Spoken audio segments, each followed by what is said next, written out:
آج احمد فراز کی ایک اور غزل لے کر حاضر ہوا ہوں کہ منتظر کب سے تحیر ہے تیری تقریر کا، منتظر کب سے تحیر ہے تیری تقریر کا، بات کر تجھ پر گماں ہونے لگا تصویر کا۔ منتظر کب سے تحیر ہے تیری تقریر کا، بات کر تجھ پر گماں ہونے لگا تصویر کا۔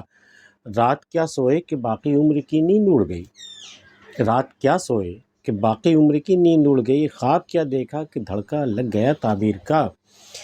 اور کس طرح پایا تجھے پھر کس طرح کھویا تجھے، مجھ سے منکر بھی تو قائل ہو گیا تقدیر کا۔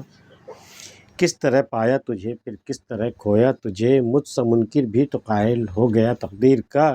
عشق میں سر پھوڑنا بھی کیا کہ یہ بے مہر لوگ، عشق میں سر پھوڑنا بھی کیا کہ یہ بے مہر لوگ، جوئے خوں کو نام دیتے ہیں جوئے شیر کا، جوئے خوں کو نام دیتے ہیں جوئے شیر کا۔ جس کو بھی چاہا اسے شدت سے چاہا ہے فراز، سلسلہ ٹوٹا نہیں ہے درد کی زنجیر کا۔ منتظر کب سے تحیر ہے، تحیر مطلب حیرت زدہ ہو جانا، حیرت کا عالم، بالکل ایک سرپرائزڈ، گنگ ہو جانا، بالکل چپ ہو جانا ایسا۔ تو ایسا لگتا ہے جیسے کہ اس کا صنم جو ہے وہ اچانک اس کے سامنے آ گیا، اس وقت اسے امید نہیں تھی ہرگز آنے کی۔ تو منتظر کب سے تحیر، لیکن اب حیرت کے مارے جو ہے وہ زبان سے آواز نہیں نکل رہی ہے کسی کی۔ تو منتظر کب سے تحیر ہے تیری تقریر کا، اب تیری بات کرنے کا، تجھ سے کچھ سننے کا میں کب سے منتظر ہوں، بات کر تجھ پر گماں ہونے لگا تجھ سے۔ مجھے ایسا لگ رہا ہے جیسے کہ میرے سامنے تو نہیں، تیری تصویر ہے جو بات نہیں کر سکتی، باقی تو ہی ہے بالکل، تیرا جلوہ تیری تصویر میں تجھ سے کم تو نہیں ہے، لیکن وہ بات نہیں کر سکتی۔ تو میں بالکل حیرت میں ہوں، میں کب سے منتظر ہوں، کچھ بول تب مجھے یقین آئے کہ ہاں تو ہی ہے، ورنہ مجھے تو گمان ہونے لگا کہ تو ہے یا تیری تصویر ہے۔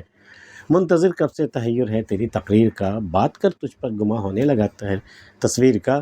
رات کیا سوئے کہ باقی عمر کی نیند اڑ گئی، بھئی رات بیکار ہم سوئے، نہیں سونا تھا، اس لیے ہوا یہ کہ ایک ایسا خواب آیا کہ اب مجھے دھڑکا لگ گیا ہے اس کا کہ اگر یہ سچ ہو گیا خواب تو پھر ہم کہیں کے نہیں رہے، ہو سکتا ہے جدائی کا عالم ہو سکتا ہے کوئی سانحہ ہو، کوئی حادثہ ہو، کوئی ایسی بات ہو کہ ایسا ڈراؤنا خواب انہوں نے دیکھ لیا کہ مجھے دھڑکا لگ گیا تعبیر کا کہ اگر یہ خواب سچ ہو گیا تو ہم کہیں کے نہیں رہیں گے۔ رات کیا سوئے کہ باقی عمر کی نیند اڑ گئی، خواب کیا دیکھا کہ دھڑکا لگ گیا تعبیر کا۔ کس طرح پایا تجھے پھر کس طرح کھویا تجھے، یہ دونوں ہی عالم دراصل نہ تو ہم اس لائق تھے کہ تو مجھے ملتا، اور نہ ہی ہم اس لائق تھے کہ تو مجھ سے ملنے کے بعد بچھڑ جاتا۔ تو مجھ سے منکر بھی، حالانکہ میں منکر ہوں، ان چیزوں کو میں مانتا نہیں ہوں، تقدیر، قسمت، نصیب، ان سب چیزوں کا ماننے والا میں نہیں ہوں، یہ سب میں سمجھتا ہوں شاید دوسرے لوگوں کے لیے ہے۔ میں تو کبھی منکر، ہمیشہ منکر ہی رہا، میں ان باتوں کو کبھی مانا نہیں، لیکن مجھ سے منکر بھی تو قائل ہو گیا تقدیر کا۔ جس طرح تو مجھے ملے، ظاہر یہ بھی تقدیر میں تھا، میری کوئی کوشش نہیں تھی، میری قسمت میں تجھے ملنا تھا تو تو مل گیا، پھر شاید میری قسمت میں ہی ہوگا بچھڑنا، جو تو بچھڑ گیا تو مجھ سے منکر بھی تو قائل ہو گیا۔ آج میں اپنے تقدیر کا میں قائل ہو گیا، یہاں تقدیر بھی، قسمت بھی کوئی چیز ہے، کسی کا ملنا بچھڑنا بھی قسمت پہ ہی ڈیپینڈ کرتا ہے، اپنی کوئی صلاحیت اس میں کام نہیں آتی۔ تو کس طرح پایا تجھے پھر کس طرح کھویا تجھے، مجھ سے منکر بھی تو قائل ہو گیا تقدیر کا۔ عشق میں سر پھوڑنا بھی کیا کہ یہ بے مہر لوگ، بھئی یہ جو بے مہر لوگ، بالکل بے حس لوگ ہیں، نامہرباں ہیں، بے درد ہیں، کوئی ان کے اندر کوئی احساس نہیں ہے، ان کے اندر بالکل احساس سے خالی ہیں یہ لوگ، کہ جوئے خوں کو جو مینس نہر بہانا۔ تو جیسے کہ فرحات کے ساتھ ایک قصہ جڑا ہوا ہے کہ وہ اپنے شیریں کے لیے جو ہے وہ اس کو یہ شرط لگا دی گئی تھی کہ وہ پہاڑ کاٹ کر دودھ کی نہر بہا لائے۔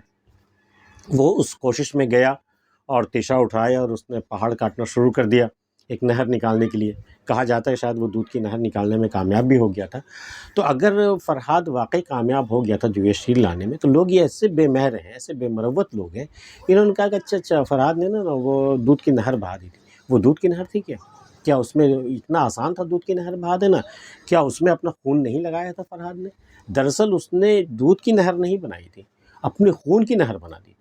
اصل قصہ یہ ہے، اگر احساس ہے اگر آپ کے اندر، تو یہ محسوس کیجئے کہ خون جگر اس نے شامل کیا تھا فرحات نے، تب کہیں جا کر وہ جوئے شیر لایا تھا۔ تو لوگوں نے قصہ بنا دیا کہ بھئی یہ تو جوئے شیر لانے گیا تھا، جوئے شیر اس نے دودھ کی نہر بہا دی ہے، دراصل اس نے اپنے خون کی نہر بہائی تھی۔ اصل قصہ یہ ہے کہ دیکھا جائے تو عشق میں سر پھوڑنا بھی کیا کہ یہ بے مہر لوگ، سر پھوڑنا مطلب کوئی بیکار کام کرنے جس کا کوئی حاصل نہ ہو۔ تو عشق میں حالانکہ فرحاد نے وہ اپنا خون بہا کے لایا تھا، لیکن یہ بے مہر لوگ جو ہے اس کو بھی بالکل ضائع کر دیا اور کہا کہ نہیں دودھ کی نہر بہا کے لایا تھا۔ جوئے خون کو نام دیتے ہیں جوئے شیر کا، جس کو بھی چاہا اسے شدت سے چاہا ہے فراز، سلسلہ ٹوٹا نہیں ہے درد کی زنجیر کا۔ یہ سلسلہ پتہ نہیں کب سے چل رہا ہے، ایک کو چاہا پھر رشتہ ٹوٹا، پھر دوسرے کو چاہا پھر رشتہ ٹوٹا، تو یہ درد کی زنجیر کا جو سلسلہ ہے وہ جاری ہے، یہ کبھی ٹوٹتا نہیں ہے، یہ کبھی ٹوٹتا نہیں ہے۔ اور احمد فراز کی یہ غزل آپ کو کیسی لگی ہمیں بتائیے گا۔ ملتے پھر کسی اگلی ویڈیو میں، تب تک کے لیے اللہ حافظ۔